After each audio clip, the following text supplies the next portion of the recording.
रावेर तालुक्यातील निंबोल येथे अवैध वाळू साठ्यावर महसूल विभागाची कारवाई।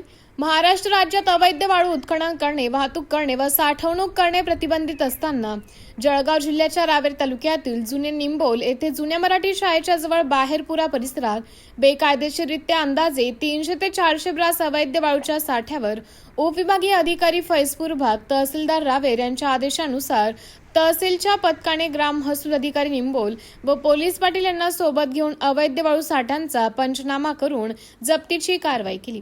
परंतु अंदाजे 300 ते 400 ब्रास अवैध वाळूचा साठा दिसत असताना तलाठी निंबोल यांनी कोणत्या आधारे अंदाज लावून 60 ब्रास वाळूचा पंचनामा केला असा प्रश्न निर्माण झाला आहे।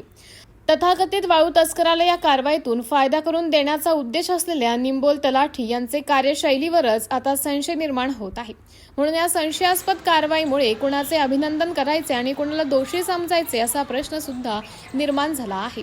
सदर अवैध वाळू साठ्यावर कारवाई संदर्भात पोलीस राऊंड न्यूजचे मुख्य संपादक शेखर सोनवणे यांनी मंडळ अधिकारी यांना संपर्क साधण्याचा प्रयत्न केला, परंतु त्यांनी मोबाईल कॉल घेण्याचे टाळले।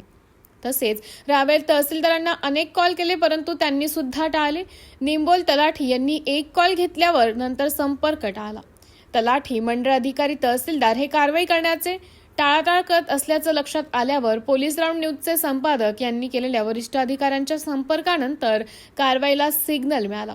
परंतु रावेर तहसीलदार, ऐनपूर मंडळ अधिकारी, निंबोल तलाठी हे अवैध वाळू उत्खनन, अवैध वाळू वाहतूक, अवैध वाळू साठवणूक कारवाई नेमकं इशारावर किंवा सांगण्यावर करतात का, हा देखील एक प्रश्न नवीन निर्माण झाला आहे। माननीय जिल्हाधिकारी प्रशासन जळगाव तसेच माननीय उपविभागीय अधिकारी साहेब फैजपूर भाग यांनी या गलथान कारभाराकडे लक्ष देण्याची गरज निर्माण झाली आहे।